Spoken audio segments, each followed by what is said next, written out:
Prepare printhead cleaning solution and straw. Move the carriage away.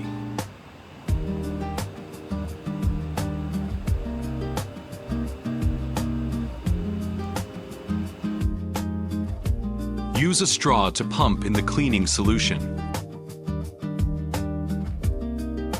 Drop into cap top.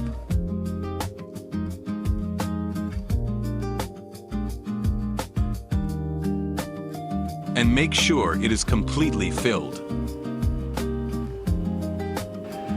Return the carriage to its original position. After soaking the printhead for 10 to 15 minutes,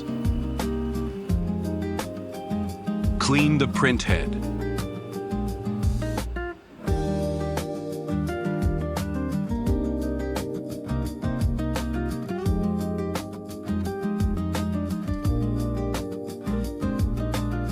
Printhead cleaning completed.